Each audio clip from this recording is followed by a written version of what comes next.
Retour sur la route de Paris 3. En tête de course, Clément Delcros, Jérémy Lagrenade, Jamie Mihan, Josh Whitehead, Aurélien Philibert, Antoine Grand-Lény, Théo Reinhardt, Étienne Grimaud, Ivaras Mikoutis à 30 secondes. Un coureur seul pour la WC Aix-en-Provence, Oscar Nilsson Julien à 45 secondes.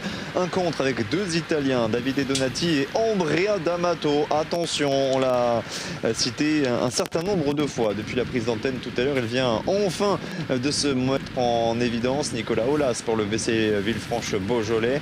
Joan David Syrah, lui aussi c'est un coureur à suivre pour la Tudor Pro Cycling U23. Vincent Harry pour Hexagone Corba-Lyon Métropole et Mads Émile Dupont-Hougarde pour BHSPL Béton Bornholm. Ça c'est une formation danoise. Je vous avais promis de vous redonner la main, Thomas, sitôt le retour à l'antenne.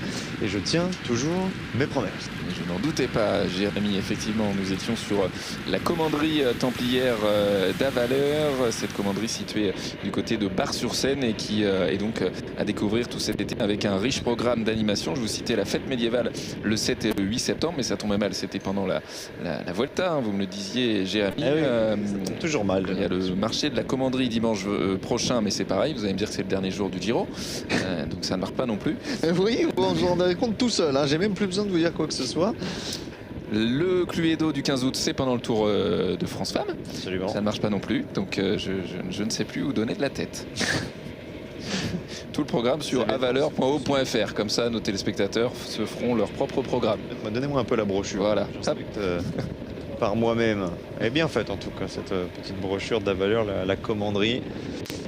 On est sur le garçon à intercaler Oscar Nilsson Julien qui plafonne à 30 secondes, qui aurait peut-être tout intérêt à se relever pour laisser rentrer le contre. Le peloton à 1,05. Qu'est-ce qui est surprenant, Mathieu, c'est de ne pas voir de Groupama FDJ Conti sur les deux premiers échelons de course.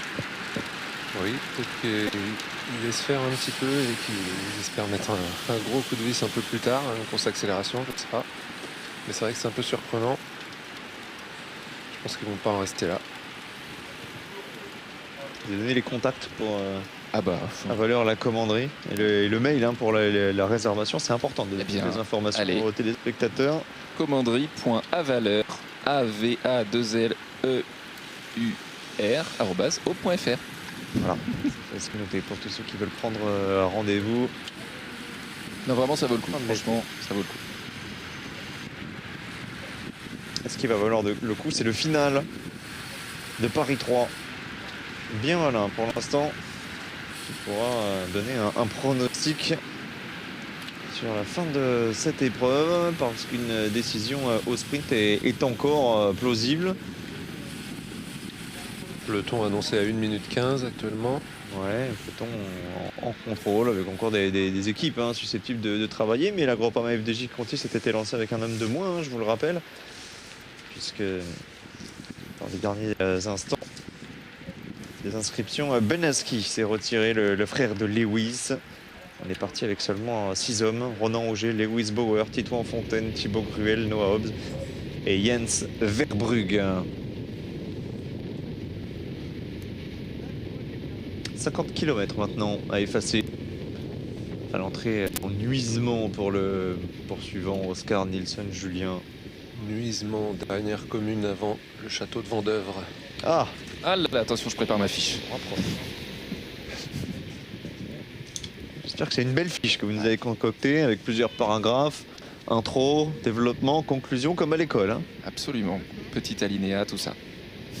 En attendant, je vais vous donner des nouvelles d'un autre coureur de classe mondiale. Il est champion du monde de gravel. Il s'appelle Matej Mohoric, ancien vainqueur de Milan-San Remo, qui lui aussi a été blessé à l'occasion des classiques printanières, sur le point d'effectuer son retour.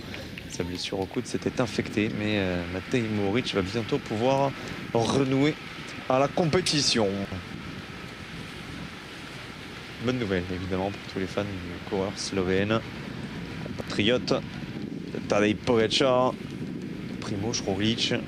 Réputé notamment pour ses talents en descente. Oui. Suivez mon regard, l'équipe des Jeux Olympiques de la Slovénie pourrait faire mal aussi. Hein. Sur le papier, on parlait de la Belgique, de la France, de Van der Poel tout à l'heure. Là aussi, il peut y avoir des clients sur le circuit de Montmartre. Oui, c'est sûr.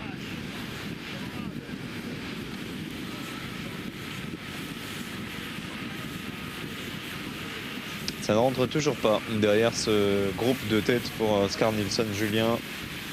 Pour les poursuivants, le peloton à 1,15 au dernier pointage.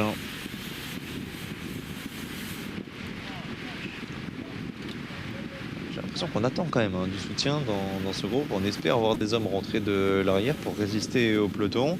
L'absence de coureurs de la Groupama FDJ cette fois-ci peut être problématique parce qu'on imagine que derrière les coéquipiers de Thibaut Gruel seront peut-être en capacité d'accélérer, de mettre en place une course de mouvement et de rentrer peut-être sur ce groupe de tête.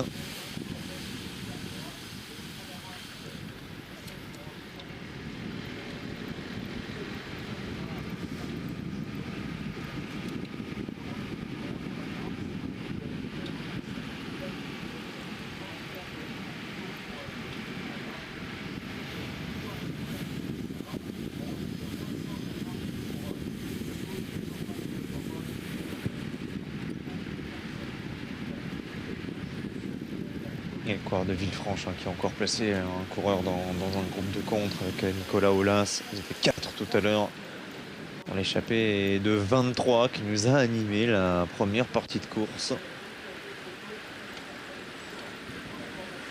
Puis des clients, une nouvelle fois dans le groupe à 45 secondes. Daria D'Amato pour la BSC Carrera. Juan David Sierra, deux coureurs rapides, deux Italiens qu'il faudra surveiller comme le lait sur le feu en cas d'arrivée massive. On voit que les coureurs en profitent pour s'alimenter, mais c'est pas toujours facile. Là, le coureur il doit passer son relais. Donc il garde sa barre à la bouche le temps de passer le relais. Il mangera après. Mais au moins, il n'en profite pas pour sauter le relais. C'est très bien pour l'échapper. Ah, là, par contre, sa position était un peu dangereuse. Il ne tenait pas le guidon pour ouvrir la barre. On va entrer dans quelques instants dans Vendeuvre.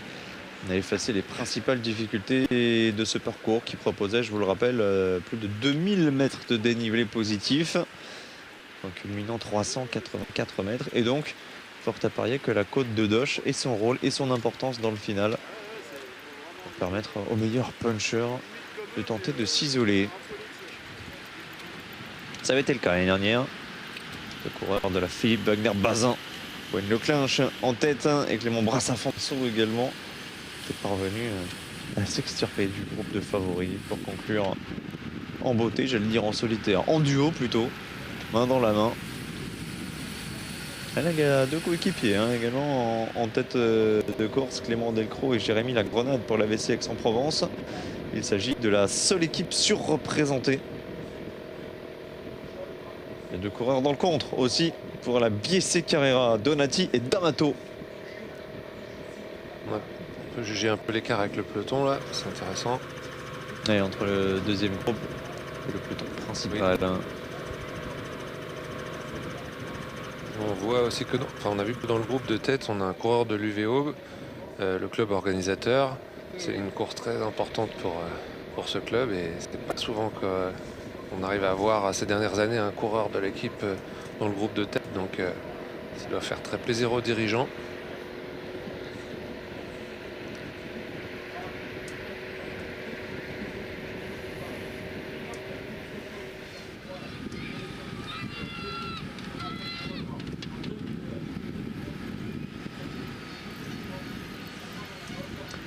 Entrer dans les 50 derniers kilomètres de cette épreuve. Il y a quelques années, c'est cette épreuve qui se déroulait à un autre moment dans la saison et aussi sur un autre parcours. Elle était souvent sur des routes sur les 50 premiers kilomètres très exposées au vent. Et c'était pas du tout la même lecture de course. Il y avait des bordures qui se faisaient naturellement. Et après, c'était difficile d'avoir des regroupements. Là, ça laisse plus d'incertitude sur ce qui va se passer. Une course très différente. Avec une météo très différente aussi, des courbes de forme, des pics Oui. travaillés différemment à l'entraînement. Avant, ça se déroulait en même temps que la dernière étape de Paris-Nice. Mois de mars, Oui, au début début mars. des classiques. Là, c'est vrai que c'est intercalé entre le Giro, le Dauphiné, parce que des épreuves World Tour, il y a pas mal d'autres courses qui se déroulent également en parallèle. On l'évoquait tout à l'heure, le Tour du Limbourg aujourd'hui avec Arnaud Delis, avec Dylan Groenewegen. Le Tour de Norvège, qui va également débuter les boucles de la Mayenne. Allez, 50 bornes dans 400 mètres. On rentre dans Vendeuvre. On y est, ouais, effectivement. Pas de trace du château Et pour non, l'instant. ça commence à m'inquiéter, ça. Ça aurait tardé. On y arrive. Ça y est, relève la caméra, hélicoptère.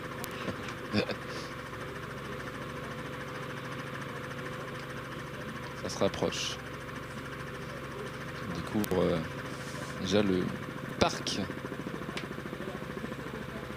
Ah, on y passe vite. On va y revenir. Rassurez-moi, non? Il n'est pas J'y encore vais. au parc d'attractions. Ah non. Non, mais le parc du château. Ah, Non, il est encore plus loin, Mathieu. Ah. C'était un autre parc, alors tout aussi joli que nous avons le musée en mireur. admiré. Ah là, ça va. Ça va pas du tout. Et là, on passe sur les hommes de tête. Donc, on a loupé le château. Désolé. Bon. On va quand même en parler de ce château. Évidemment. Allez, Il y aura sûrement des images qui vont arriver. peut-être que si j'en parle, ça va faire venir les images, qui sait. Ah, ça c'est possible aussi. Château de Vendeuvre-sur-Barse, qu'on va donc découvrir dans quelques secondes, on n'en doute pas, dont les premières pierres ont été posées au XIIe siècle. Ah, Château, voilà, on y arrive, c'est bien fait, vraiment, on salue la réalisation d'Aveo une nouvelle fois. Construit sur les sources de la Barse, alors malheureusement il ne reste aujourd'hui plus beaucoup de traces de son aspect originel, puisqu'il a été modifié à de nombreuses reprises au fil des siècles, particulièrement jusqu'au 19e, où c'est Guillaume Gabriel Pavé de Vendeuvre qui l'a réaménagé et qui lui donna son aspect actuel que vous voyez sur ces images. De nombreux personnages illustres qui sont passés. Jérémy, allez, vous voulez savoir lesquels, je suis sûr. Non? Oui, allez-y. J'ai vu un doute dans votre regard. Non mais j'ai essayé de chercher par moi-même, mais j'avais peu de chance de trouver. La famille des Luxembourg, les gouverneurs de Champagne et Louis XIII qui sont passés Ah, je l'avais, Louis dans XIII. ce château qui est classé au patrimoine des monuments historiques depuis 1981. À noter que si le château est fermé au public, vous pouvez librement visiter le château et vous promener donc sur les bords de la Barse que l'on découvre ici. Vous pouvez passer sur les petits ponts par-dessus.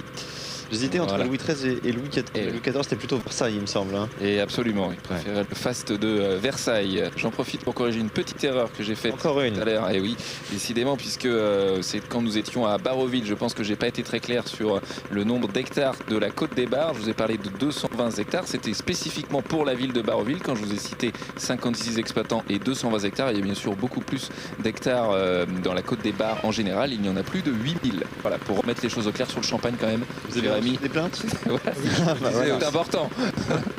N'arrêtez pas de recevoir des SMS. Moi aussi, hein, il y a pas mal de gens qui se sont plaints de vous. Je sais pas si on vous reprendra l'année prochaine.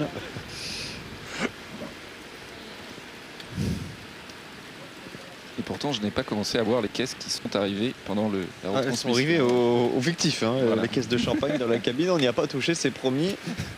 Ce sera pour les vainqueurs. Hein. Aujourd'hui, ceux qui seront récompensés lors de la cérémonie protocolaire. Et juste après le franchissement de la ligne d'arrivée. D'ailleurs, on se retrouvera au pied du podium en zone d'interview.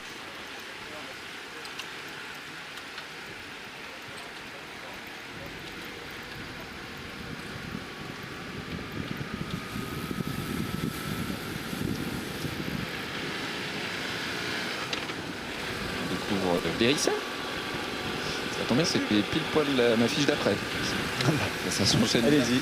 La commune d'Hérissé, on y revient à la Côte des Bars, justement. Alors là, je vais être précis sur le nombre d'hectares. On est cette fois-ci dans la commune qui a le plus vaste terroir de Champagne, avec 870 hectares sur les 8000 de la Côte des Bars. Donc si je fais un calcul rapide, c'est un peu plus de 10%. Alors là, c'est pas un calcul rapide, vous aviez calculé en amont. Hein. Là, vous n'allez pas m'avoir comme ça. Et c'est aussi la seule commune viticole française à posséder 3 appellations. Le Champagne, bien sûr, bien connu, le Coteau champenois et le Rosé d'Hérissé. Le Rosé d'Hérissé qui se rapproche un petit peu d'un vin rouge, hein, qui était un vin assez fin, assez délicat, au goût de fruits rouges. Mathieu, vous en avez déjà goûté du Rosé d'Hérissé? Oui, oui, il a déjà Voilà. goûté. Ouais, Oui. Voilà. Il adore. Une douzaine de vignerons seulement qui sont attachés à cette appellation. Donc 50 000 bouteilles maximum par an pour cette appellation du Rosé d'Hérissé. Vous pourrez découvrir aussi un château si vous vous baladez dans ce village d'Hérissé. Le château de de Thènes avec son parc de 25 hectares et ses jardins à la française. Et puis bien sûr au Rissey, il y a 2 parties dans la ville, les Rissey Haut et Rissey Bas. Très bien. Vous pouvez barrer. Voilà, hop, ça c'est fait. Alors, la prochaine, Tac. c'est moi voir. On les lacs de la voie verte. Et oui. D'accord. Risseo, ça n'a pas donné naissance à une chanson, ça? Risseo. Santillano, oui. Ah oui. Oh là là. Oh là là. Ah, il est parti la chercher plus loin. 47 km. Hein. La journée commence à être longue et pas que pour les coureurs. Je vous rappelle la composition quand même du groupe de tête. Pour celles et ceux qui nous rejoignent, c'est vrai que dans la région, en Meuglise, vous n'aurez pas votre cachet aujourd'hui. C'est normal, vous n'avez pas mérité. La composition donc du groupe d'échappée avec Clément Delcros, Jérémy Lagrenade, Jamie Mihan, Just Whitehead, Aurélien Philibert, Antoine Grand, Lenny Chouf, Théo Reinhardt, Étienne Grimaud et Eivaras Mikoutis. Ça n'a pas changé, hein. Toujours les mêmes devant, on a toujours les mêmes dans le contre et on a toujours le peloton à 1 minute et 15 secondes. Avec tout ce qu'on va économiser de vos primes, on va pouvoir faire un sacré pique-nique ce soir, je peux vous dire, pour célébrer l'arrivée de Paris 3 et donc la succession de Gwen Leclinch.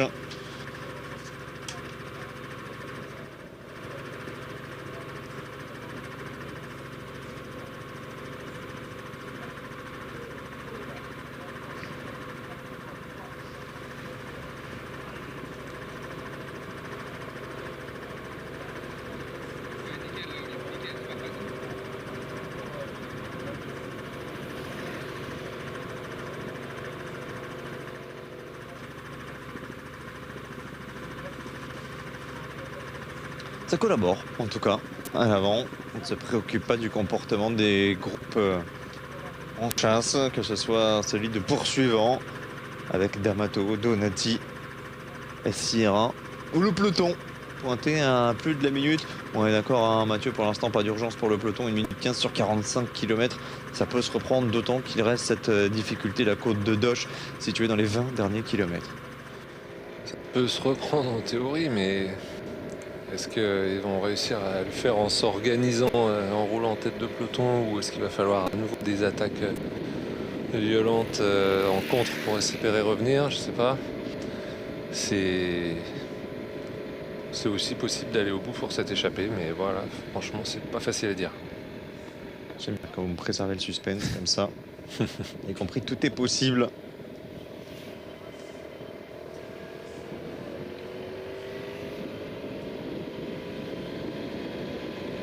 « 42 km 900 de parcouru par heure depuis le début de course. Un peu moins que les 45 qu'on avait estimé. Et pourtant, on ne baisse pas de rythme dans ce groupe de contre avec les 2 coureurs de la BSC Carrera, 2 Italiens, Davide Donati et Andrea D'Amato. Alors pourquoi je vous disais de suivre avec attention Andrea D'Amato, ce coureur de 21 ans, originaire de Stradella en Italie. Bien, c'est pour ses références du début de saison.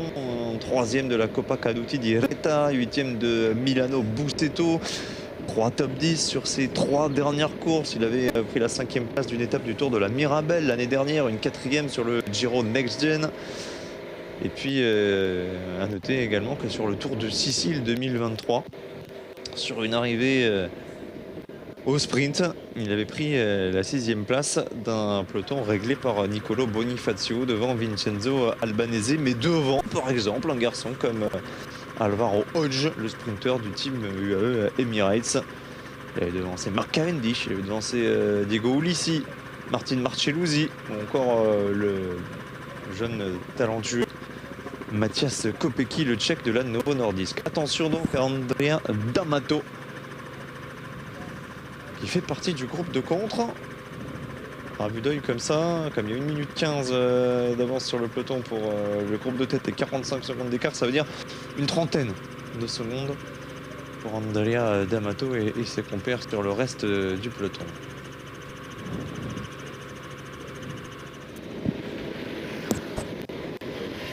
On parlait des coureurs talentueux français tout à l'heure. Quelques nouvelles du Mercato avec Axel Zingli qui serait sur les tablettes de la Visma Leasebike. Fin de contrat avec la formation Cofidis. Fin de contrat également pour Demi Vollering dans le peloton féminin, la vainqueur du dernier Tour de France, la vainqueur également de la dernière Vuelta. Est annoncé également sur les tablettes d'une équipe française, FDJ Suez. Ça aussi, c'est une nouveauté ces dernières années, Mathieu, les rumeurs mercato qui fleurissent avant même l'ouverture de la période de transfert le 1er août. Oui, très 10-15 ans, on commençait à en parler à peu près pendant le Tour.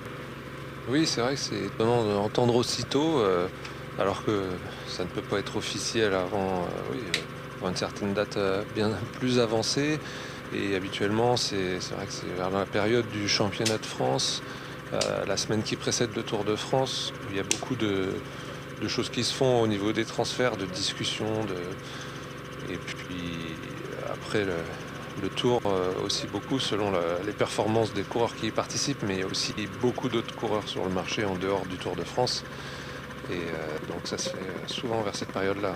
Comment ça se passait concrètement pour vous, les changements d'équipe? Vous étiez approché directement par les managers, il y avait des agents qui intervenaient également. Comment se passaient les discussions? Alors oui, il y a des agents, mais aussi si on pouvait essayer de se débrouiller tout seul, on pouvait récupérer des contacts d'équipes comme ça, bouche à oreille au milieu des équipes, pour essayer de se vendre soi-même. Après, peut-être qu'une performance extraordinaire pouvait faire qu'on était contacté, mais en général, c'est vrai que, moi, à mon niveau modeste, on va dire, il fallait essayer de démarcher un petit peu les équipes.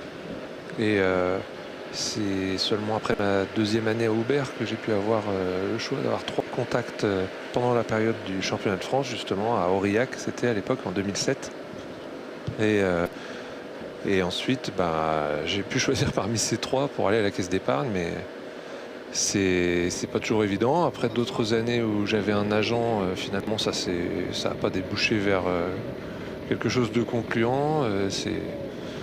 Ça peut être très différent d'un cours à l'autre, mais c'est sûr qu'on a des contrats de 1 ou 2 ans bien souvent, et donc c'est très précaire et tout peut s'arrêter assez rapidement. Donc, c'est de performer sur cette année, sur ces 2 années de contrat, et la difficulté c'est aussi lorsque vous êtes coéquipier, quelquefois vos prestations restent dans l'ombre. Vous pouvez avoir la bonne patte, si vous sacrifiez dès le kilomètre zéro, les managers des autres équipes vont pas s'en rendre compte. Exactement, et aujourd'hui on a quand même beaucoup plus d'occasions de se montrer parce qu'il y a beaucoup plus de courses télévisées et en plus en intégralité.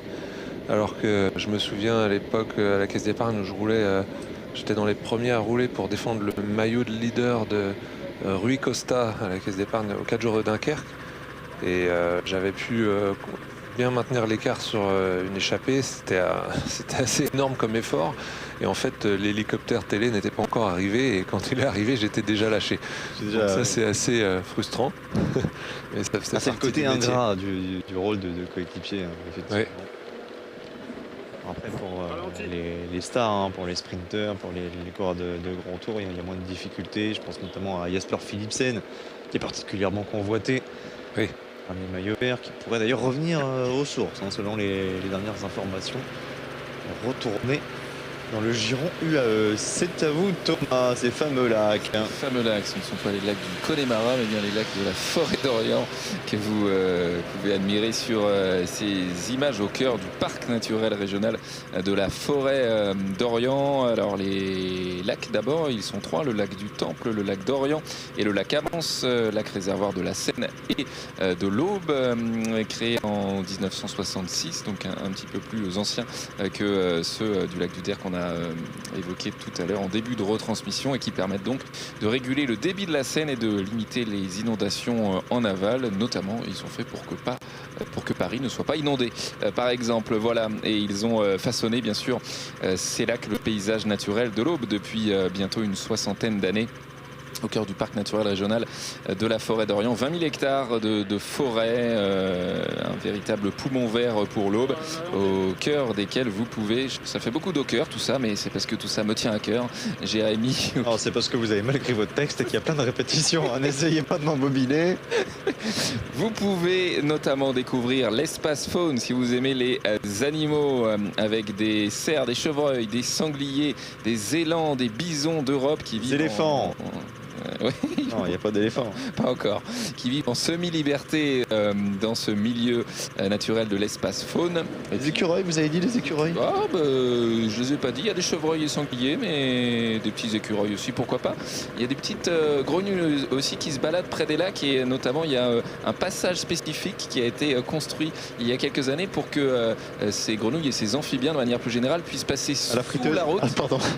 Puissent passer sous la route et non pas sur la route parce qu'ils se faisaient écraser. Non, mais c'est très sérieux. Hein, Oui, je suis très sérieux, je suis juste Jérémy. un peu dissipé. On Un protège peu stressé les aussi animaux. avant le final, hein, vous pouvez me comprendre. On voit la petite Italie, là, on est en plein Giro. Là. Ouais. Cette bande de terre est appelée la petite motte. Italie. Oui.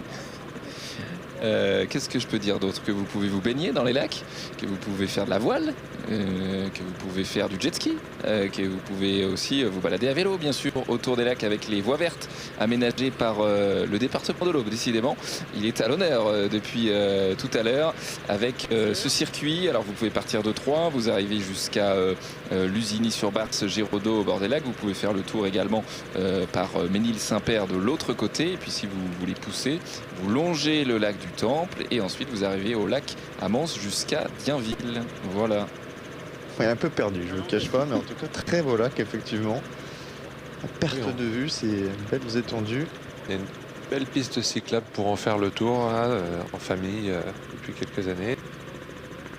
Et la flamme olympique passera au bord du lac le 13 juillet puisqu'elle passera par Ménil-Saint-Père qui sera une des 7 villes traversées par ce relais de la flamme olympique dans l'Aube. Rappelez-nous les autres. Eh bien, ça sera Dolencourt donc pour Nigloland, on en a parlé tout à l'heure, Herville-Châtel, Ville-sous-la-Ferté pour Clairvaux, évidemment, et puis nous aurons Nogent-sur-Seine, Romilly-sur-Seine et Troyes parmi les villes traversées par cette flamme olympique dans l'Aube. Et là, j'ai l'impression que j'en ai oublié une sur les 7. J'ai tout le monde. Voilà, juste que le passage à 3, ce sera le 13 juillet. Un petit peu moins d'une semaine après l'étape du Tour, la 9e. Par-delà ces 14 secteurs de chemin blanc. Statu quo, hein, on divague un petit peu, mais parce que le scénario n'évolue guère en tête de course. Avec toujours Delcros, La Grenade, Whitehead, Philibert, Mian, Grand, Reinhardt, Micotti, Chouf et Grimaud dans l'échappée. Le peloton est à plus d'une minute et il y a encore des poursuivants avec notamment D'Amato et Sierra. Les voici d'ailleurs. On nous annonce 40 secondes pour un contre et une 25 pour le peloton. L'écart évolue très légèrement à la hausse vis-à-vis de ce peloton. Il va peut-être devoir commencer à s'inquiéter. Voilà, je vous disais qu'on pouvait faire de la voile. C'est le vent des globes. D'ailleurs cette année je crois, hein, le Vendée Globe, Ouais. si je dis pas de bêtises. Du côté des Pour les amateurs de bien voile. sûr. Ça c'est une sacrée épreuve aussi le Vendée Globe. Tour du monde en solitaire sans assistance.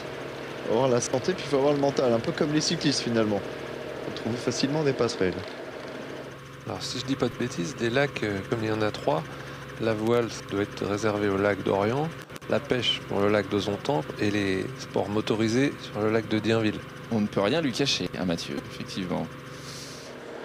Merci d'effectuer la part du travail que notre historien n'a pas jugé bon D'ailleurs, un d'effectuer. Un championnat de jet ski ce week-end du côté du lac du ça Temple m'intéresse. à par contre, vous voyez. Dienville. Voilà, puisqu'on a une championne au bois qui s'appelle Cyrielle Bram, qui a terminé deuxième d'ailleurs de cette manche ce week-end. Et je fais toujours mon lien avec la flamme, puisqu'elle portera la flamme cet été également, Cyrielle Bram. Voilà. D'accord. Bravo à elle. Il y aura le relais également de la flamme paralympique dans l'Aube le 26 août, pour être tout à fait précis. On parlait du 13 juillet, la flamme olympique, la flamme paralympique le 26 août. Oui, on m'a apporté une information qui nous était inconnue. Je savais pas qu'il y avait également une flamme paralympique. Je pensais que c'était la même. Et non, celle-ci, la flamme paralympique, est allumée en Angleterre, hein, pas loin de Londres, berceau des Jeux paralympiques. Voilà, tandis que bien sûr, celle olympique est allumée, comme chacun sait, à Olympie. Moins loin pour venir de ce fait. Oui, c'est pas faux. En 2012, c'était encore plus pratique. Oui. Pour les Jeux de Londres. On peut en profiter d'ailleurs pour citer les différents investissements et les équipements qui sont nés dans l'Aube à l'occasion de ces Jeux, et notamment le plus représentatif d'entre eux, la CIM, le complexe international multisport escalade, plus grand espace d'escalade indoor d'Europe, et bien au sein duquel la championne du monde française Oriane Berton est venue s'entraîner il y a quelques semaines, elle qui vise une médaille à Paris 2024. C'est une très belle piste de BMX, bien sûr, pour les amateurs de vélo. Absolument. On avait d'ailleurs 2 représentants au bois au sein des championnats du monde de BMX qui se sont déroulés ces derniers jours du côté de Rock Hill aux États-Unis. Alban Rovelli et Clovis Petit, voilà, on les salue. Là, je suis étonné, là, on suit un coureur là, en blanc qui n'a pas de gants. Il y en a 2 dans l'échappée. Dans ce cas, on voit de plus en plus de coureurs de haut niveau effectuer leur compétition, leur course sans gants. Et, lors d'une chute, c'est la grosse souffrance ensuite. Les cicatrices sur les genoux, les coudes, ça passe, mais sur les mains, ça fait très mal. Alors le cas de Van Der Poel. Hein, exactement. Et il finit par le Roubaix sans gants et ses mains étaient loin d'être marquées. Hein. Je ne sais pas si vous avez vu cette photo circuler sur les réseaux sociaux, alors que certains se plaignaient d'énormes ampoules. Lui, Mathieu Van Der Poel a trouvé le moyen d'éviter les frictions, semble-t-il. Oui, alors ça, c'est sa façon de tenir le guidon. D'ailleurs, sur Paris-Roubaix, il avait énormément les mains en bas sur les secteurs pavés, alors que dans beaucoup d'autres courses, même les cyclocross, il a régulièrement les mains en haut. Le fait d'avoir les mains en bas, ça lui permettait d'ouvrir un peu les doigts de manière à pas tirer le guidon, laisser ses mains flotter autour du guidon sans risque que celui-ci lui échappe, contrairement à s'il faisait ça sur les cocottes de frein. Et en faisant ça, il limitait les frictions. Mais là, en effet, les gants ne lui servent pas forcément en roulant, mais c'est surtout en cas de chute. Là, en cas de chute, on ne peut pas éviter de mettre les mains. D'ailleurs, vaut mieux mettre les mains quand on tombe.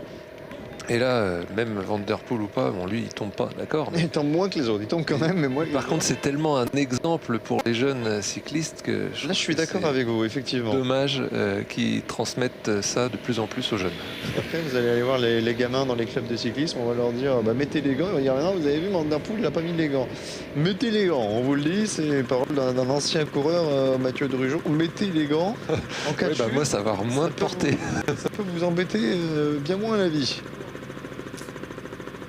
Sort de Giraudot et on va filer donc vers Doche, et à noter que bien ces routes seront empruntées par le Tour de France aussi, mais dans l'autre sens, en partant dans les premiers kilomètres après le départ et en allant vers la Côte des Barres.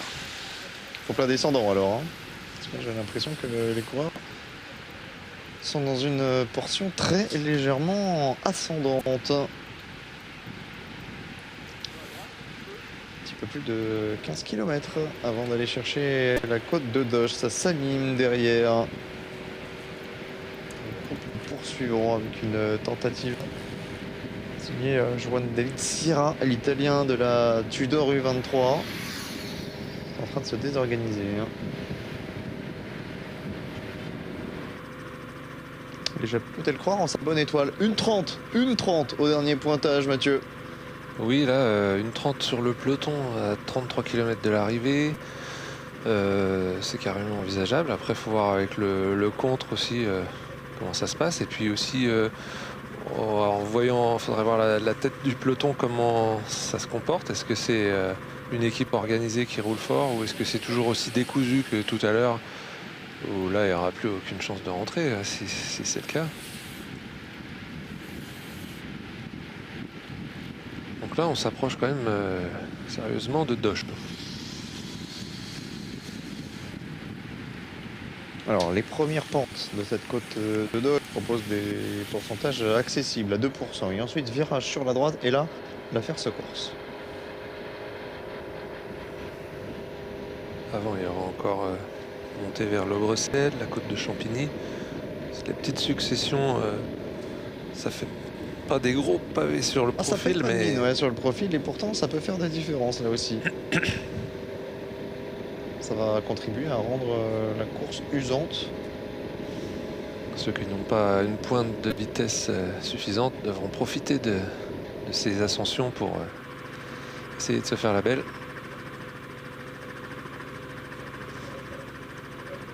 Le sens du timing sera important dans ce final pour sortir de manière opportune tenter d'imiter le duo Gwen Leclinch, Clément Brassafonso, vainqueur l'an passé. En tout cas, pour l'instant, l'entente est cordiale en tête de groupe.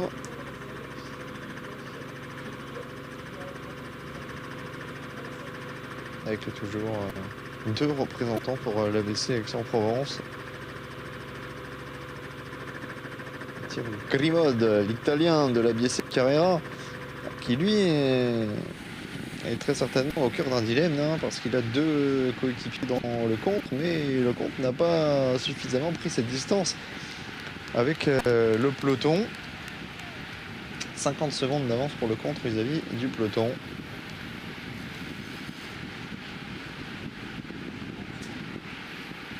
Alors, si le contre était à 10-15 secondes, ce serait peut-être intéressant pour Grimaud de se laisser embarquer en queue de groupe, de ne plus collaborer, d'attendre le retour de l'arrière de ses leaders, et notamment d'Andrea D'Amato, mais pour l'instant, il a tout intérêt à passer et à jouer sa carte. 52 secondes même. L'écart est en train de se creuser entre le groupe 1 et le groupe 2, le peloton à 1:30. Il va pas falloir traîner quand même pour ce peloton s'il souhaite opérer un retour.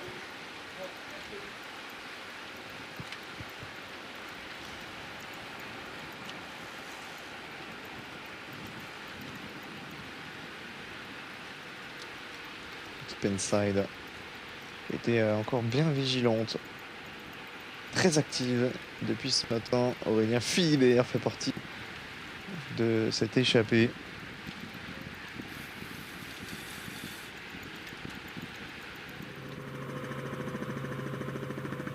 Qui a participé d'ailleurs à la Traca. Intéressant cette vue. Ouais, on peut constater que le peloton est quand même sensiblement distancé. Et il doit y avoir un peu de vent vu la forme du peloton.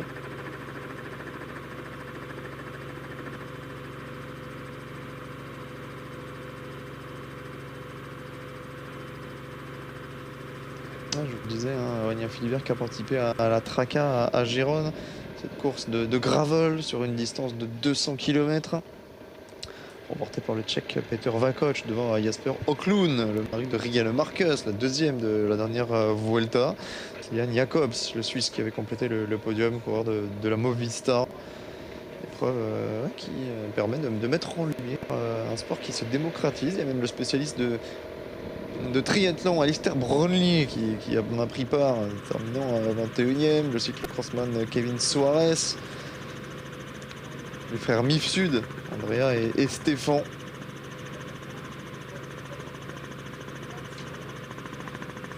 L'ancien champion olympique Greg Van Avermaet a profité pour prendre un accessite. 7e Van Avermaet, désormais retraité du peloton professionnel. Il a stoppé sa carrière l'an passé, après quelques années chez G2R. Il n'a pas été sélectionné pour le dernier Tour de France.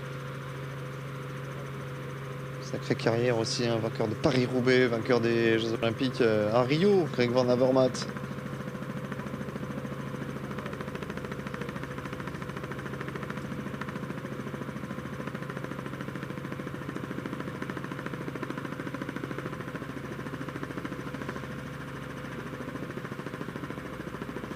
Il y en a deux pour l'instant qui boivent du petit lait. Ce sont les deux coéquipiers de l'ABC Aix-en-Provence.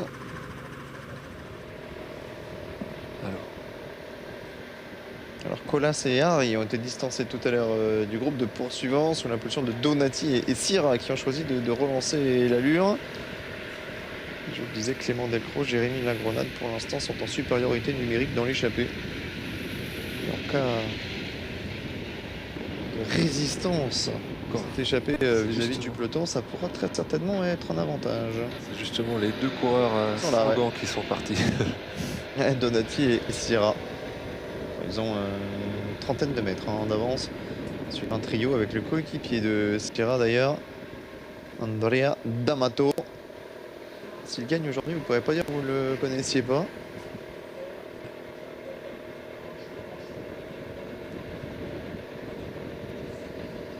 Et puis les gants, non seulement ça sert pour les chutes, mais aussi pour essuyer la sueur. C'est pratique des fois. D'ailleurs, même sur home trainer, Ouais, on met des gants. sur Indy Vélo, des applications de home trainer. Tout ça. Zwift. Zwift, c'est plus connu, mais Indy Vélo, c'est gratuit. C'est pas mal aussi. Championnats du monde aussi hein, sur Zwift qui sont organisés chaque année. Ça a permis à J-Vine hein, de briller. Loussa de Rest, pour FDJ Suez, la néerlandaise, Ashley Moolman aussi je crois, hein, qui a remporté le premier titre mondial. Pratique qui a été aussi démocratisée pendant l'arrêt du Covid. Hein. Oui. C'est interdit de s'entraîner dehors. C'est ça, oui. Et la Zwift a augmenté encore son abonnement, là, donc... Aïe aïe aïe. Maintenant, on a choisi des plateformes gratuites. Voilà, comme Indy Vélo, en plus c'est un truc spécialisé contre la lutte anti-triche. Il y a des tricheurs sur Zwift? Oh oui. Comment on peut tricher sur Zwift? Bah avec des home trainers mal calibrés, des faux poids. Ah oui, d'accord. C'est comme ça.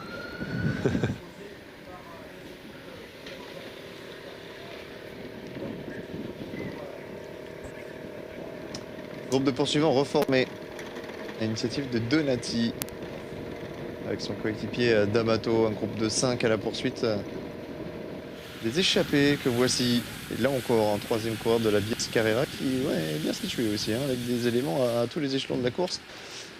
Conséquence, je pense que Grimaud ne passera plus ses relais, ou du moins de manière moins appuyée dans ce groupe numéro 1. On est à moins de 10 bornes maintenant de la côte de Doche. On se rapproche de la côte de Doche, puis on se rapproche du moulin de Doche également, messieurs. Un des derniers des éléments patrimoniaux que nous découvrirons sur cette route du Paris 3 2024. Avant bien sûr d'admirer les merveilles du centre-ville de Troyes. Et ce fameux centre-ville en forme de bouchon de champagne. Tiens, on y revient tout le temps. Il y en a un avec Samuel Dumoulin, bien entendu. Oui. Que l'on salue. C'est un coureur, lui aussi, d'AG2R. Hein. Il a certainement partagé également des courses avec lui. Hein. Oui, bien sûr. J'ai beaucoup couru avec. Très bon sprinter. À l'époque, il allait dans les sprints massifs avec un plateau de 50. C'était le seul à faire ça. Ah oui. Ça sortait plutôt pas mal. Aujourd'hui, vous allez avec un 50, aucune chance de faire dans le top 10. Même les cadets, ils ont des plus gros braquets maintenant. Alors, les écarts officiels selon l'Ardoisier. 1 minute 95. Oui, non, il y a... Je crois que c'était 30 secondes et 1,15. Hein. Ouais, 1,15. 1,95, ça aurait été la farce du jour, mais on n'est pas le 1er avril. 25 bornes. Pour ce peloton qui ne joue pas encore battu, qui s'est rapproché au moment de l'entrée dans Courterange. Il manque un S, mais bon, c'est pas grave. Vous le rajouterez la prochaine fois. Oui. À la main, comme sur vos fiches. Je le note. Il y a une charpente en réfection là, sur le côté de la route. Et le peloton lui aussi va commencer à devoir se mettre au travail s'il veut se jouer la gagne dans les rues de Troyes. Tous les scénarios sont encore possibles. Une victoire de l'échappée, une victoire du contre, des coureurs qui pourraient s'extirper du peloton dans la dernière côte, voire un sprint semi-massif comme ce fut le cas il y a 2 ans pour la victoire de Robert Scott. Fin de zone verte. C'est donc le moment de collecter les déchets. Des initiatives mises en place ces dernières années pour aller dans le sens de la protection de la planète. On peut se faire pénaliser hein, d'ailleurs hein, si on jette des détritus hors zone. On se rappelle également qu'un coureur comme Michael Schär, lui, avait carrément été disqualifié du Tour des Flandres pour un jet de bidon hors zone. Ah oui, là c'était sévère. C'était très sévère, mais ça avait valeur d'exemple. Parce qu'en plus, il le balançait à des spectateurs. Exactement. Et pas dans la nature.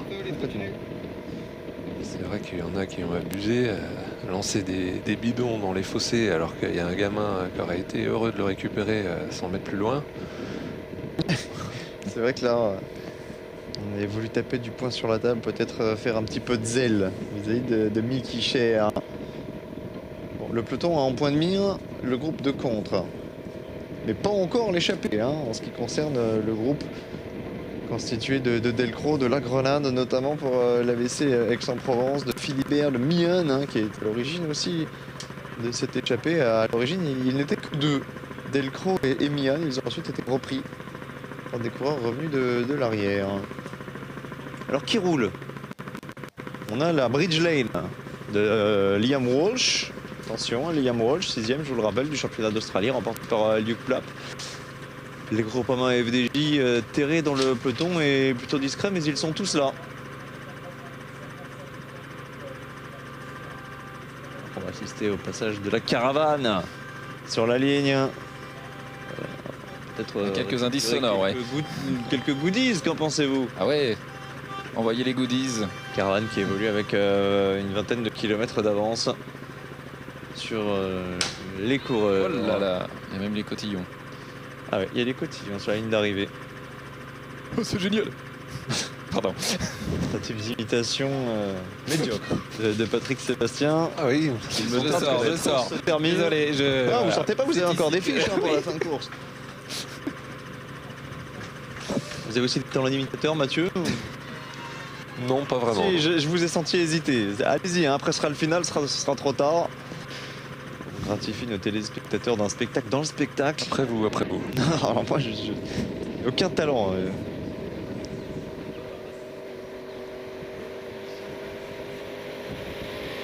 Il y a une 4L, c'est pas le 4L Trophy pourtant, mais il y a une 4L sur la ligne d'arrivée. Avec l'association des donneurs de sang de Brienne-le-Château. Allez donner votre sang, c'est important.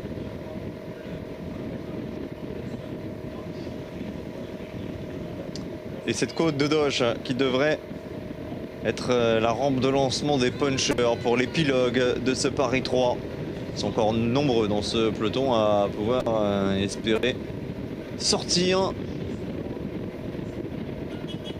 Profiter donc de cette dernière côte pour créer des écarts.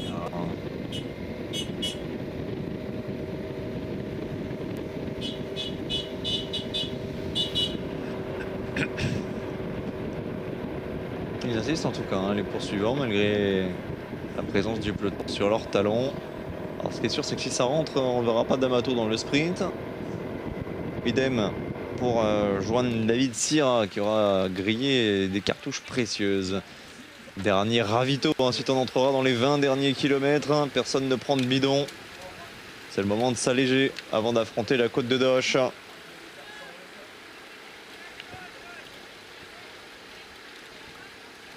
Quelqu'un qui part en facteur ou quoi? Hein. Un coureur des tubes qui s'en laisse détacher un peu dans la montée de l'Aubrecelle. Et derrière, ce sont toujours les Bridge Lane. Hein. Suivi par un drone qui... Ah oui, ouais, un drone naturel. Ce sont les coureurs des tubes qui sont en train de se replacer. On va remonter sur la gauche de la chaussée. Ah oui. Très belle formation. Posée par l'hélico. Bien au-dessus. On se rend bien compte de la mise en place des différents trains. Donati se retourne, il aperçoit le peloton dans cette portion en faux plat montant.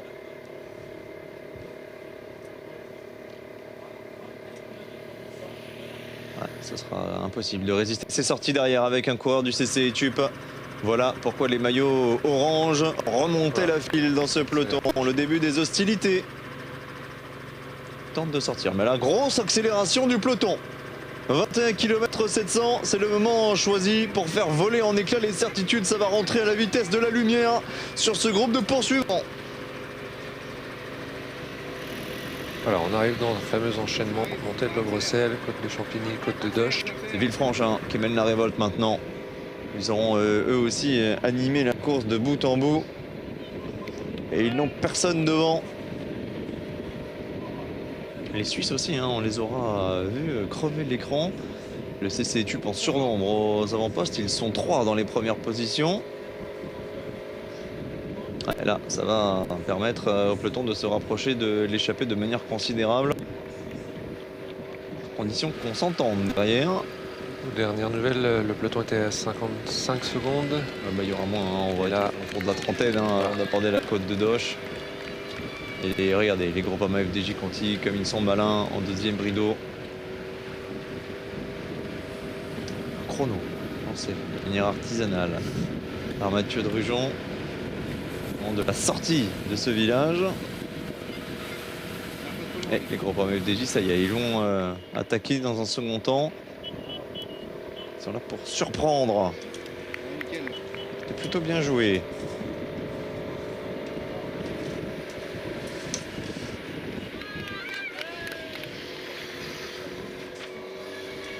Les coureurs rhodaniens de Corba, toujours très attentifs aussi dans les premières positions. Un coup d'épée dans l'eau, mais on va se rapprocher considérablement de cette échappée.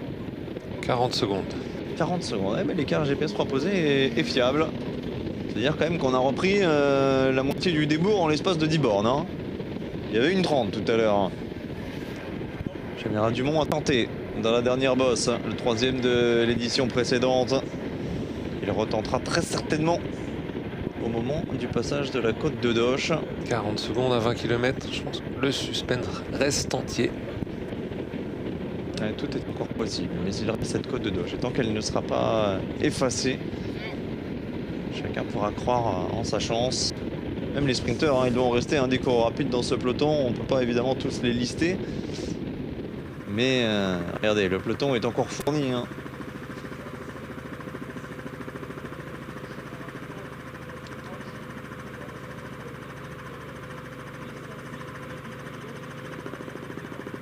C'est ressorti hein, dans le peloton, il y a un coureur qui a anticipé avec désormais un contre-attaquant qu'on ne va pas laisser sortir. On va en mettre pour respirer.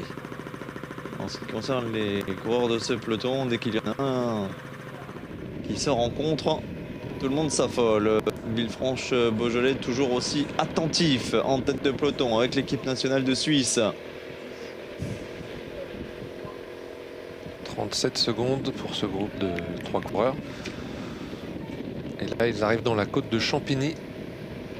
Celle qui précède la côte de Doche. Ouais, ça a accéléré, hein, nettement. On va revenir très rapidement sur le groupe d'échappés si l'on insiste sur ce rythme. Un peloton qui aura jusqu'ici parfaitement calculé ses efforts.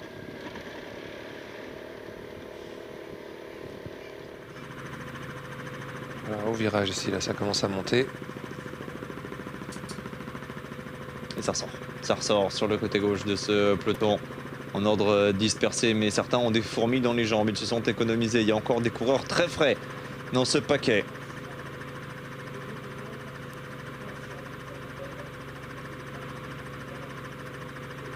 Ça va rentrer vite. Hein. Mathieu, je pense que pour l'échapper là, ce sera compliqué de résister, d'autant que les Suisses vont une nouvelle fois rallumer la mèche. Hein. Où est-elle cette échappée? Il n'y a plus grand chose. Hein. On est certainement à moins de 30 secondes maintenant. Vous allez peut-être pouvoir refaire un top à la sortie du virage, à l'entrée de cette forêt. Pour ce groupe de tête. Hein. Avec Pelcro, La Grenade, Cran, Reinhardt, Mikoutis notamment. Philibert, Chouf, Grimaud, Whitehead, Mian.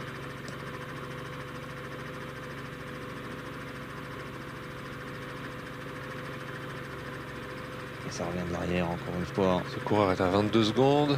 Ensuite, c'est décousu. Ouais, c'est décousu. Ça attaque de toutes parts. Enfin, plus que 22 secondes hein, sur les coureurs qui tentent maintenant de faire la différence.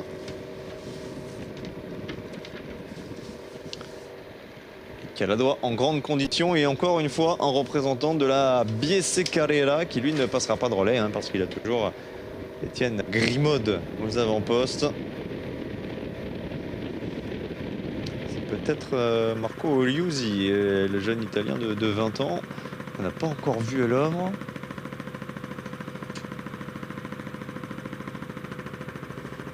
Là où se trouve le groupe de tête, c'est à peu près ici que les deux premiers de l'édition de l'année dernière ont placé leur dernière attaque décisive.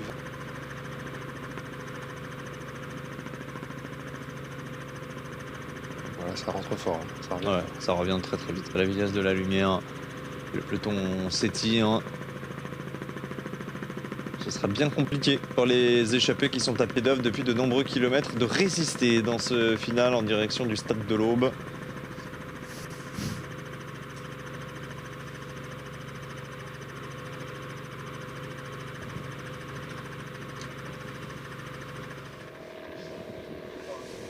l'Aube et également près de la salle Omnisport de Troyes. Jérémy, où évolueront l'année prochaine en National 1, puisqu'on parlait de la régression d'Estac qui descend en National. Eh bien, elle monte de division, les handballeuses de Sainte-Maure 3, les Tigresses, dans cette salle Omnisport qui est juste à côté également de la ligne d'arrivée. Puis on peut saluer du coup aussi les Gazelles de Rosières-Saint-Julien, toujours en handball féminin, qui elle aussi monte en National 1. Et on va saluer le VC Villefranche-Beaujolais qui une nouvelle fois a placé 2 garçons dans la contre-attaque. Difficile de les piéger aujourd'hui. Rappelez-vous, tout à l'heure, au moment de la constitution de cette échappée de 23, il y avait 2 hommes pour Villefranche. La tête de course pour quelques kilomètres encore, grand maximum, mais difficile maintenant d'envisager se jouer la gagne, à moins que ça se regarde derrière, mais c'est pas la tendance. Et les coureurs sont entrés dans le doche. On est au pied de la côte.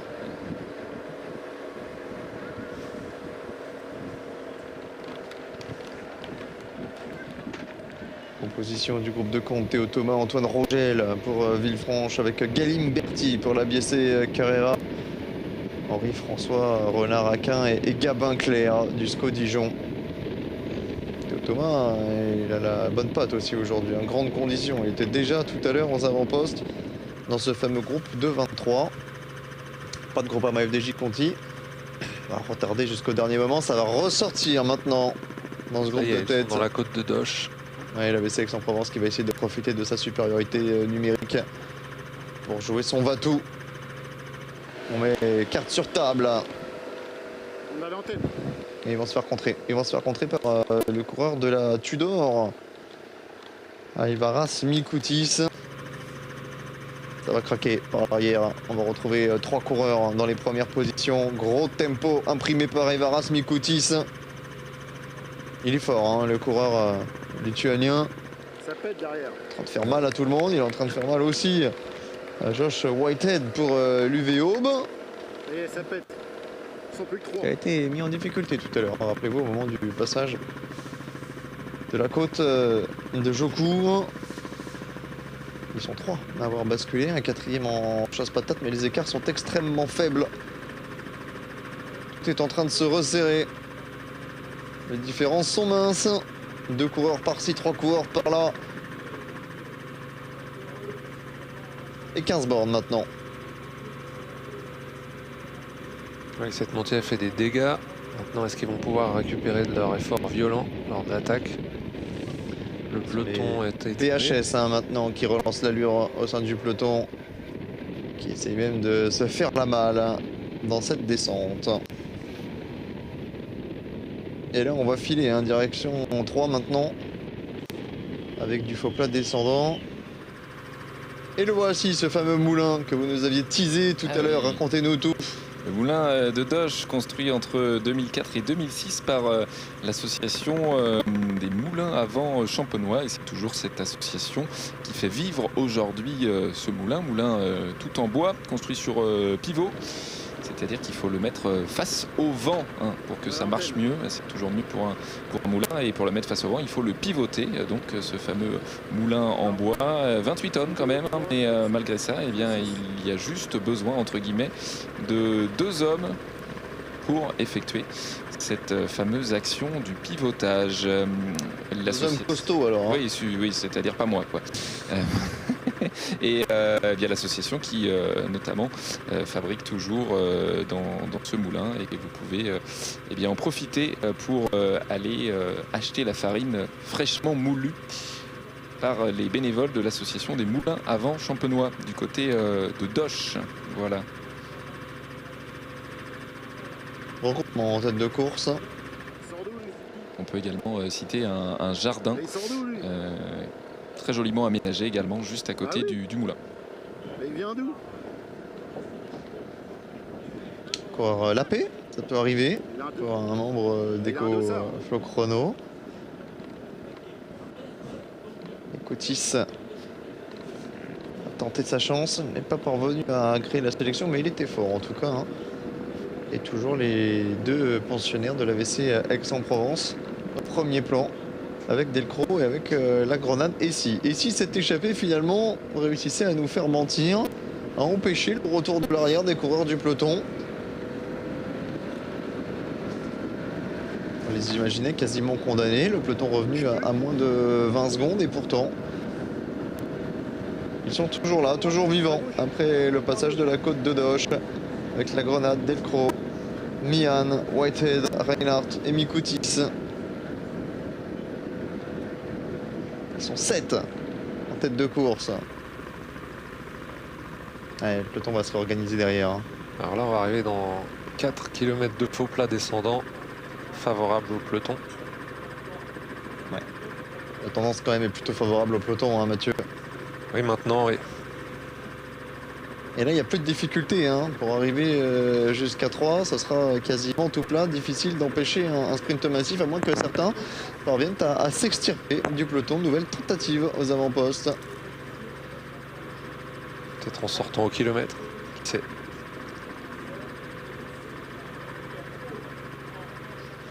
Il va être intéressant de scruter sur une vue hélico les premières positions du peloton, savoir quels sprinteurs sont passés, quels favoris peuvent encore jouer la gagne, qui de Noah Hobbs, de Thibaut Gruel par exemple sera la pièce maîtresse, la carte privilégiée au sein du dispositif Groupama FDJ Conti. Quelles sont les équipes qui auront intérêt à amener dans ce final? La question est là.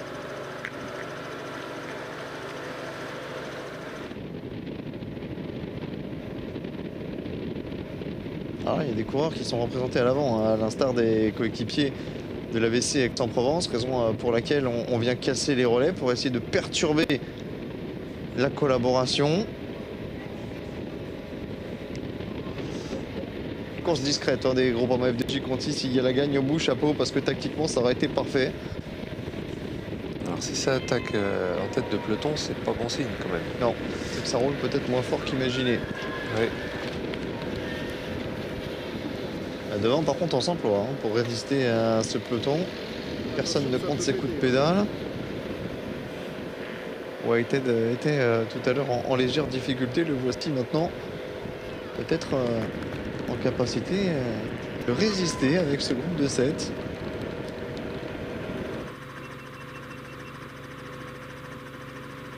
Antoine Grand a fait l'effort lui aussi. Et il accélère hein, ce peloton très étiré à 12 km de la ligne d'arrivée tracée devant le stade de l'Aube à 3. 25 secondes.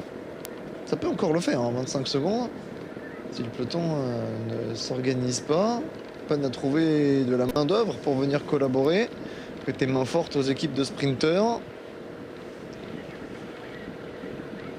Hein, 25 secondes, 15 km 600 de l'arrivée avec un peloton organisé, des trains de sprinteurs pour mettre sur orbite leurs coureurs protégés. C'est trop maigre, 25 secondes, ça ne permet pas d'envisager la victoire d'étape. Mais dans ces conditions, après 170 km de course, un peloton amoindri, des échappés qui continuent de collaborer, on a tendance à croire que l'exploit est encore possible. Oui, on voit que c'est quand même... Ça n'arrive pas à s'organiser derrière. Pas de train, ça il relance. n'y a aucun collectif qui semble capable de maîtriser ce peloton, de l'organiser. Ça ressort par grappe une nouvelle fois et ça c'est au bénéfice évidemment des hommes de tête. Groupe intéressant hein, qui vient de sortir. Il y a 2 coureurs qui ouvrent la route intercalés derrière les échappés. Pourtant un peloton toujours fourni. Il doit y en avoir des coéquipiers et des coureurs rapides dans ce groupe. Et un Groupama FDJ Conti maintenant qui va sortir en solitaire, qui va tenter, qui va être repris par 2 coureurs.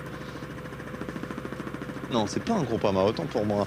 Ouais, c'est encore un BHS, hein. De loin on les confond. Ces coureurs danois particulièrement offensifs aujourd'hui.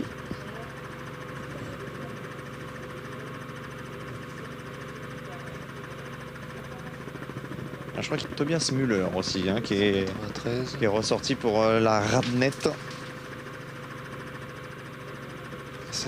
C'était le VC Schwenheim. 193 le dernier. Ah oui, pour Schwenheim, effectivement. Charles Meyers, le luxembourgeois de cette équipe dirigé par John Gadret, que l'on salue, ancien 3e du Giro, ancien champion de France évidemment de cyclocross. Et on est entré dans les 10 derniers kilomètres de cette étape.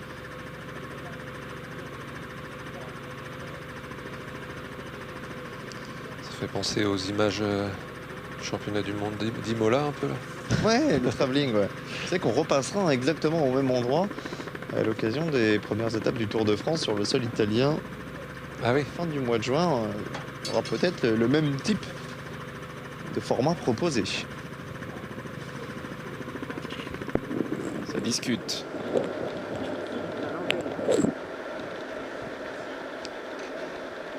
C'est plus l'heure de discuter là. Hein. Faut plus compter les coups de pédale. Hein. Finale extrêmement rapide en direction de 3. Et ce maillot de l'UVO qui finalement aura fait bien plus que de la figuration. On n'est pas là pour s'amuser, on est là pour aller chercher une belle victoire. Il y avait de l'ambition au départ et Just Whited est peut-être en mesure de confirmer. Ils arrivent, les Groupama FDJ. Ah ça y est, ça s'organise. Ouais, ça s'organise. Ils sortent du bois dans les 10 derniers kilomètres, 2 coéquipiers, alors soit pour Gruel, soit pour Noah Hobbs. Là, ce qu'il faudrait, c'est une vue hélico pour distinguer les dossards des uns et des autres sur les 20-30 premiers. Mais en tout cas, 3 coureurs de Groupama FDJ. Ça, c'est intéressant. Ils vont être obligés de se dévoiler. Le tout premier, c'était un maillot qui ressemble. C'était pas un FDJ, celui de... Il y en a 2 et puis il y en a un autre en 5e position. C'est ça, ouais.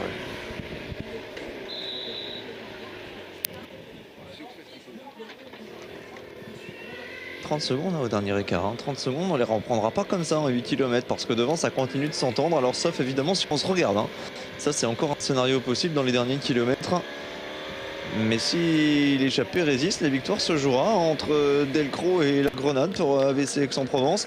Jamie Mian, Josh Whitehead, Théo Reinhardt, Antoine Grand et Ivaras Mikoutis.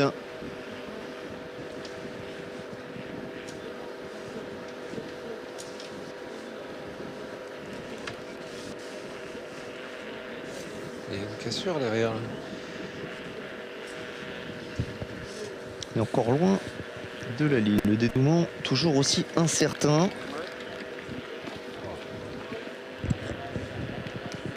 Ce serait beau, hein, une victoire de Whitehead aujourd'hui à domicile. Son équipe portait le dossard 1 qui a dû être réattribué puisque là Philippe Wagner il ne s'est pas aligné. Mais regardez, le peloton est tout proche maintenant à 7 km. Il y a peut-être un petit peu moins que de 30 secondes. Avec le coureur intercalé du CC Tube qui essaye de rentrer tout seul. Reinhardt qui relance maintenant. Mikoutis, il était fort Mikoutis. Au moment du passage de la côte de Doche.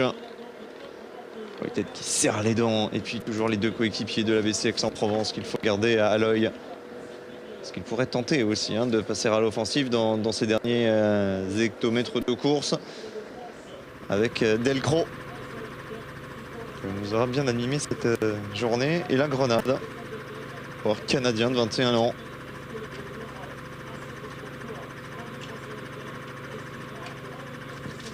Votre pronostic, Mathieu, ça rentre ou ça rentre pas pour le peloton 6 km 800 si ça rentre, ce sera 1 ou 2 km. Hein. Qui ne s'organise pas ce peloton, regardez, c'est toujours aussi désordonné. Il y a un coureur de la Groupama là qui s'est retourné pour chercher son leader. Vraiment difficile à dire. Allez, on va dire ça rentre. S'il faut se mouiller.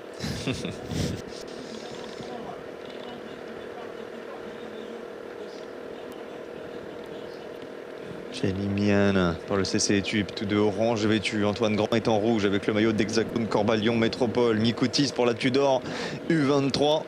Et Reinhardt, coureur rapide de la Ramnet Oswald. Compte pas ses coups de pédale non plus. Maintenant c'est Whitehead qui va passer. Mian.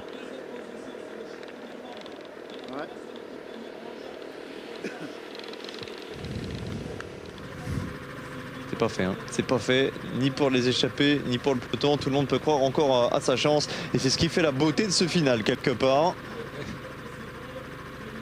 Là on voit que ça roule pas vraiment dans le peloton. matière importante pour rentrer et une attaque dans ce groupe de tête. Celui qui vient de rentrer, à peine rentré. C'est un coureur d'études là qui vient de contrer, de revenir sur Whitehead. C'est Henri-François Renard-Aquin et lui il est plus frais que les autres, même si on l'a beaucoup vu, hein. Il était proactif en début de course et là c'est Mian qui va jouer sur du velours maintenant parce qu'il va se faire ramener. En tout cas il ne va plus passer, faire de la patinette. C'est bien fait de la part du CC Tube. Ce sont peut-être aux coureurs d'Aix-en-Provence maintenant de se dévoiler, de sacrifier l'une des cartes, à condition qu'il en reste sous la pédale. Il a profité de la petite montée derrière Vilchétif. Ça peut être un mouvement décisif, hein, parce que lui, en coureur solitaire, maintenant il va se permettre un chrono de 5 km 500 sans se retourner. Et ça permet à son coéquipier derrière de... Voilà, on le voit en avant-dernière position. Ouais, Mian, il s'économiser. ne va plus passer. Ce qui est curieux, c'est qu'il n'y ait pas de coureur d'Aix-en-Provence qui se sacrifie. Ouais, tout le monde va passer, hein. Mikoutis aussi, il est en forme, il est costaud. C'est bien fait en tout cas de la part d'Henri-François Renard-Aquin. On aura beaucoup vu le maillot du CC Etup au cours de cette épreuve. Ce sera une juste récompense pour cette formation de lever les bras dans moins de 5 km maintenant.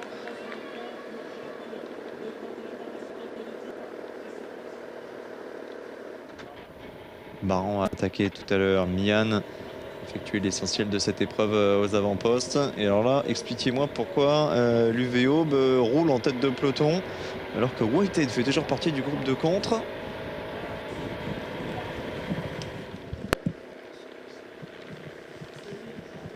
Et Mian en tête de groupe, alors peut-être en train d'imprimer un faux tempo. Nico, si on est à l'antenne. Voilà, il est rentré dans le rang. Et laisser Henri-François Aquin poursuivre son effort.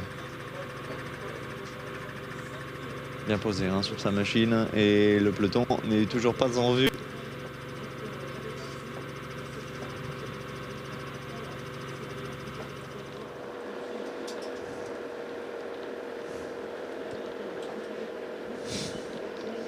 C'est irrespirable. Le peloton est en train d'accélérer l'allure maintenant à 3 km 900. Il est temps. Parce que Henri-François Renard-Aquin est peut-être en passe de réaliser quelque chose de grand.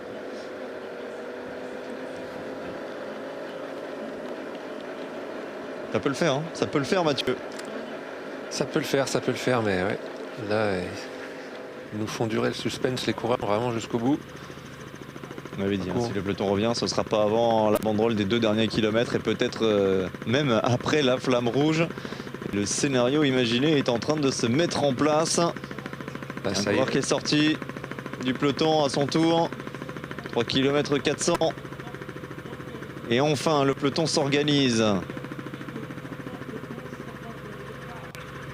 Ouais, je pense que ça va rentrer à minima sur le contre maintenant. Henri-François Renard-Aquin est lancé, hein, dans son exploit, dans son raid solitaire, poursuivi par Mikoutis, qui semble avoir pris le dessus derrière sur ses compagnons de route. Et Mikoutis, il était costaud, on l'a vu tout à l'heure dans la côte de Doche. Pas membre de la Tudor U23 pour rien, c'est une passerelle en direction de la World Tour. Cette équipe montée par Fabian Cancellara qui est en train de prendre du poids dans le peloton international. Et les 2 coureurs qui sont en train de sortir maintenant du peloton. Ouais, toujours très décousu, très désorganisé, moins de 3 km. Mikoutis qui peine à rentrer maintenant sur Henri-François Aquin, en train de buter. Le groupe de contre quasiment condamné par le peloton qui va s'organiser. Les maillots bleus de la Groupama FDJ Continental, peut-être pour Noah Hobbs, voire Thibaut Gruel. Les deux, hein, sont capables de régler le sprint, pas tout à fait le même gabarit. Allez, maintenant c'est quasiment tout droit jusqu'à la ligne d'arrivée. Et puis surtout, on n'a pas d'informations sur les différents sprinteurs qui ont réussi à accompagner le mouvement dans le peloton. Voilà, ça va s'organiser maintenant avec Groupama FDJ. Alors, est-ce que vous arrivez à identifier le dossard? Il me semble que c'est Noah Hobbs. 2e position, sans certitude. Et les maillots aussi de la BC Carrera, hein, qui ont fait la course aujourd'hui. D'Amato s'est replacé dans la roue de Donati. Coureur capable de bien figurer Henri François Renard-Aquin à 2 km peut-être d'un immense exploit, mais le peloton est quasiment revenu déjà dans un premier temps sur le groupe de contre. Beau numéro quand même. Oh, ça va se jouer sur le fil du rasoir cette histoire. 1600 mètres, 1600 derniers mètres de souffrance pour Henri François Renard-Aquin, et le peloton a joué aujourd'hui. Peut-être trop, on le saura dans 1 km 500. Y a-t-il une équipe capable d'emmener ce sprint, revenir sur Renard-Aquin et priver le CC Tube d'une victoire de prestige? L'an passé, la Philippe Wagner-Bazin avait fait la différence avant les dernières difficultés. Aujourd'hui, c'est un scénario tout autre. Et regardez, les coéquipiers de Renard-Aquin vont venir perturber le bon fonctionnement de la poursuite dans ce peloton. 1 km 200, ça se regarde encore beaucoup, Mathieu. C'est inquiétant, ça, pour le peloton. Ou alors ils sont sûrs d'eux, mais quand même il reste un trou à boucher, surtout que la caméra, les images écrasent un peu l'écart. La Radnet Oswald qui va se mettre à travailler aussi, peut-être pour Roger Kluge, ancien vainqueur d'étape sur le Giro. C'était en 2016, il avait devancé Giacomo Nizzolo en anticipant la grande bagarre. Il a de Borest également, même si les années ont passé. Mais pour l'instant, c'est François Renard-Aquin. Ça peut le faire, hein. Ça peut encore le faire. Ça peut le faire, ouais. Il est bien. Malgré l'insistance de la Radnet Oswald.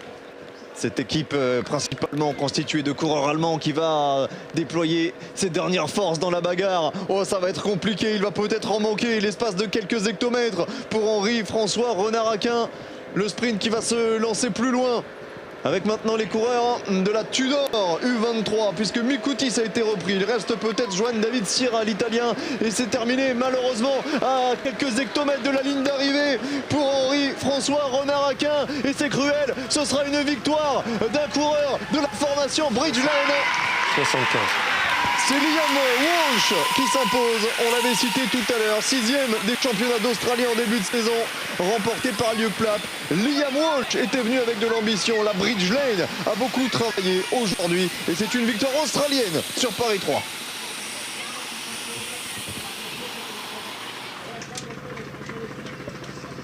Que c'est cruel pour Henri François Renard-Aquin, à qui il a manqué finalement 100 mètres, pas plus. Le peloton était sur le fil du rasoir et va pouvoir donc se satisfaire de ce sprint massif dans les rues de Troyes. Une victoire de Liam Walsh. On le savait, il fallait le surveiller, le protéger de Simon L'Huillier. Et il a confirmé sa bonne forme en ce début de saison. Il a bien sprinté à la corde. Ouais, une équipe brigène qui avait bien préparé son affaire. Complètement couché sur sa machine, très aéro. Ouais, il était brillant dans ce final. Les Groupama FDJ Conti ont peut-être aussi payé le fait d'être en infériorité numérique, alors que la Bridge Lane, annoncée à 4, a finalement réussi à se présenter à 7 pour mettre sur orbite leur protégé, leur sprinter Liam Walsh. Il n'a que 22 ans, mais voilà encore un nom qu'il faut retenir. Regardez, il est revenu comme une balle sur Henri François Renard-Aquin. Il n'y a pas eu photo dans ce sprint massif. Il y a encore d'AVC Aix-en-Provence qui va se battre pour un podium. Et un Groupama Conti qui sera finalement 4e. Je crois que c'est Noah Hobbs qui va d'ailleurs échouer à la 4e place. Et en tout cas, sur ce Paris 3, on a eu un timing digne d'une course World Tour. Ah ouais, là c'était calculé à la perfection, à 100 mètres près.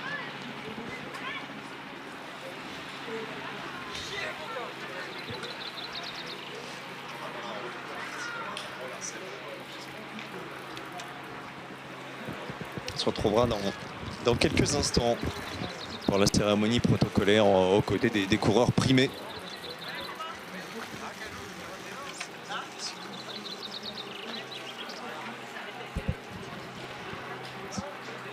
Et on revoit une dernière fois ce sprint en vue aérienne. Il n'y a pas eu photo. Là, il n'y aura pas besoin de la photo finish. Il y a eu du monde encore pour disputer la victoire.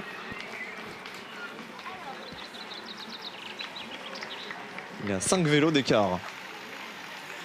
Même l'opportunité de lever les bras avant le passage sur la ligne. 4 heures de course.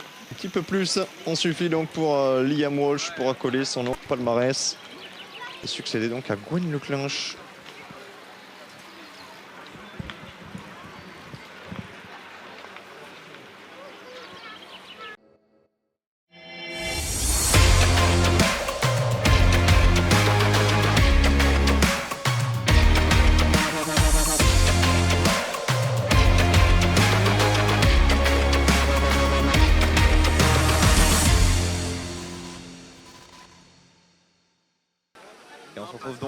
pied du stade de l'Aube après cette victoire ici de Liam Walsh, coureur de la Bridge Lane.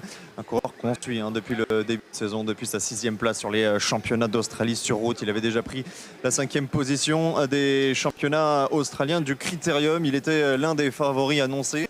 Au même titre d'ailleurs que Thibaut Gruel, que Noah Hobbs pour la Groupama FDJ Continental. Dans quelques instants, on aura l'occasion évidemment d'accueillir tous ces protagonistes en compagnie de Mathieu Drujon qui va me rejoindre dans quelques instants et avec qui on a eu le plaisir de vous commenter en intégralité cette édition de Paris 3. La succession de Gwen Leclinch a donc story un coureur australien. Les victoires de Liam Walsh aujourd'hui. Et il y aura un coureur déçu, c'est Henri-François Aquin qui a été repris dans les tout derniers mètres de cette épreuve. Liam Walsh avec un coureur d'AVC Aix-en-Provence qui est allé chercher également un accessite, une équipe d'Aix-en-Provence qui a été extrêmement brillante aujourd'hui, qui avait eu plusieurs cartes dans l'échappée et qui malheureusement n'est pas parvenu à aller chercher la victoire finale.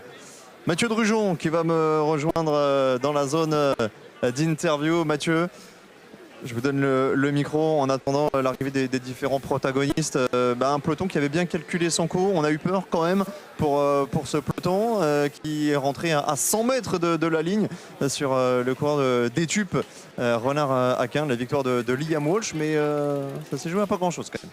Oui, c'était vraiment très indécis dans le final.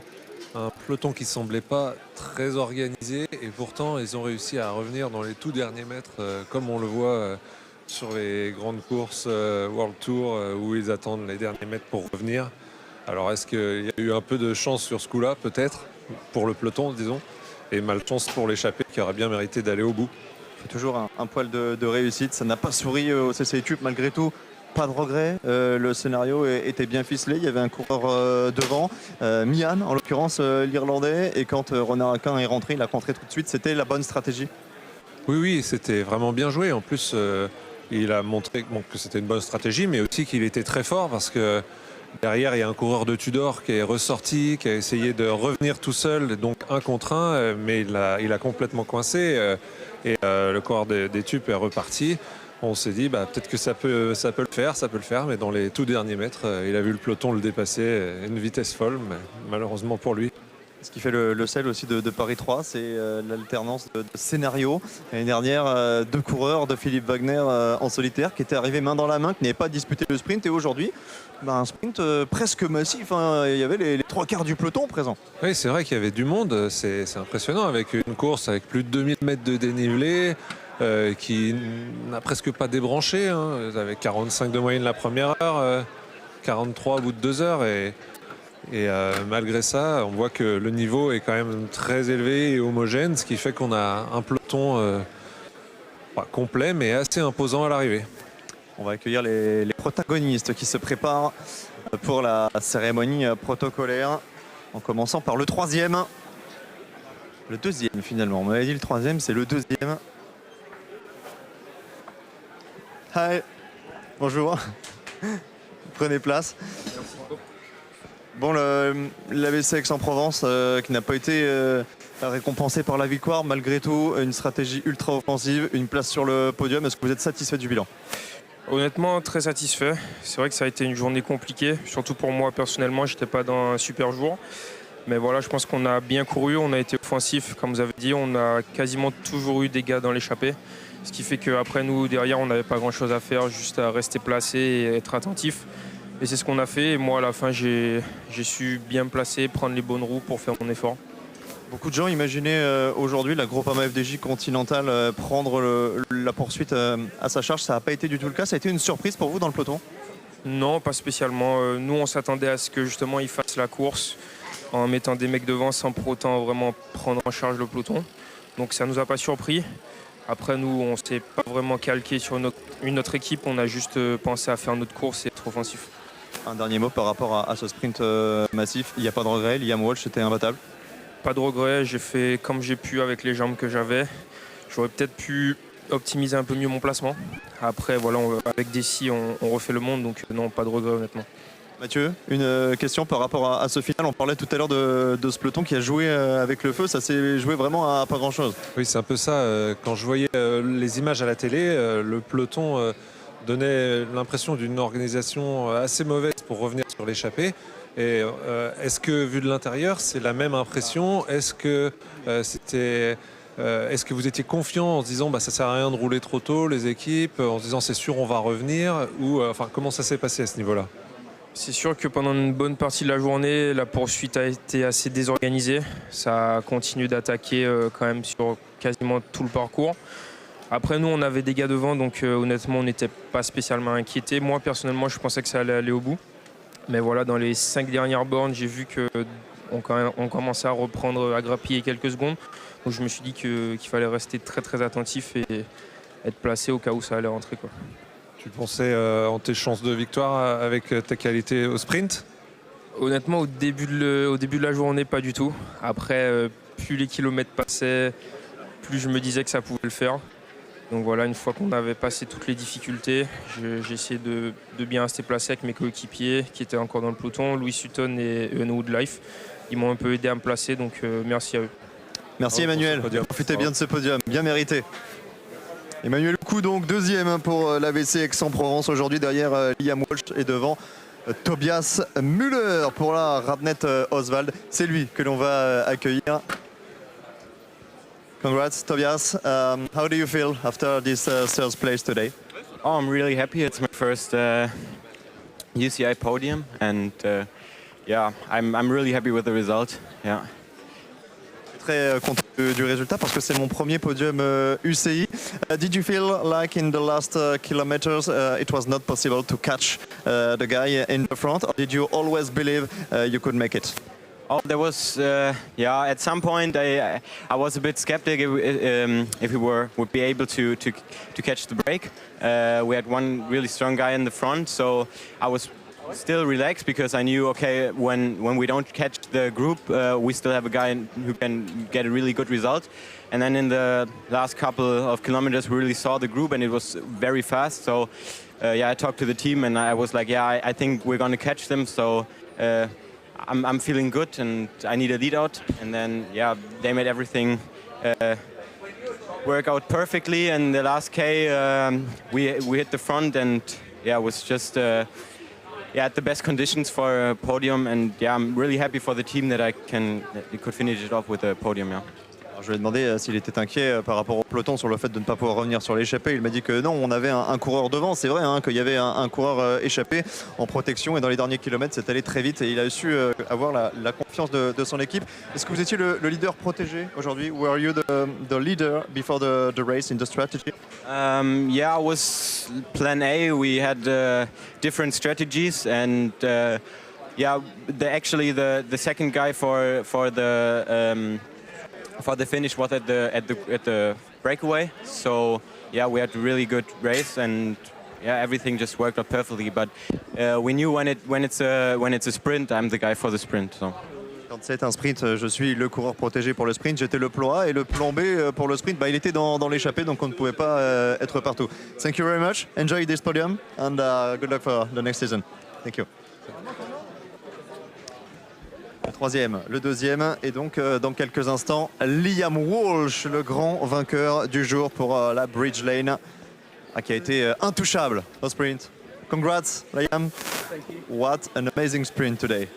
Yeah, I mean, I didn't think it was going to be a sprint for a lot of it, but I think the guys chopping off earlier down by the lake and into the last few climbs did a fantastic job keeping it close, and then the attacks over the hills kept it together, and I think I caught the last guy at maybe 100 meters to go, which was a bit close, but yeah, I'm surprised and I'm really happy, and I think my sprint was the best I've had so far.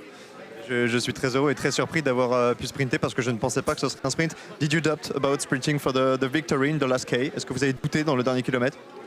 Well, I was the only sprinter from my team still around, so it was me and one of our climbers, or rulers, and so I just found him at maybe a kilometre to go, and he took me to the front, and yeah, I was the only option after when it all came back together, and I was just really happy that when I opened up. I had good legs and I got a good toe from the guy from the break, and I got to the inside, and yeah, very, very happy, and I think, yeah, a good day. C'est un très beau jour, j'étais la dernière carte pour mon équipe dans le final, j'ai pas douté de mon sprint, j'ai lancé à l'intérieur du virage et c'était exactement la bonne stratégie. Last question, dernière question. We know you since the last Australian Championship because you did an amazing performance. How important in your career is this success in Paris 3? À quel point ce succès est important pour vous sur Paris 3? It's really important for me. This is my second year racing over here. We're sort of isolated in Australia and New Zealand, and it's very different. And so I know I'm quick, and I know that I've been strong in the Australian and the Asian circuit. And so to convert it here and to show myself and the team and potentially bigger teams that I can perform at this level is really important to me. And it's, yeah, very happy with today's performance. And I can't thank my Bridgelane teammates enough. They did a fantastic job. Thank you very much. Congrats. Good luck for the next. Liam Walsh donc qui s'impose aujourd'hui et qui nous a expliqué que cette victoire elle est extrêmement importante, Mathieu, pour la suite de sa carrière parce qu'il est isolé en Australie, il n'est pas sous les feux des projecteurs et gagner ici, ça permet aussi d'attirer des équipes plus importantes pour la suite de sa carrière, tout simplement.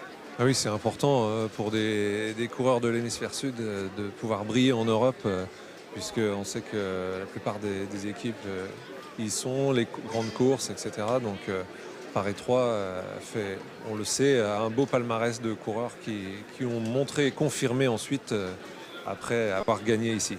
Il y a fort à parier qu'on reparlera dans les mois futurs de Liam Walsh, grand vainqueur aujourd'hui. Merci infiniment Mathieu Drugeon, merci à tous de nous avoir suivis pour cette édition. Gwen Leclinch a un successeur et il est australien. À bientôt.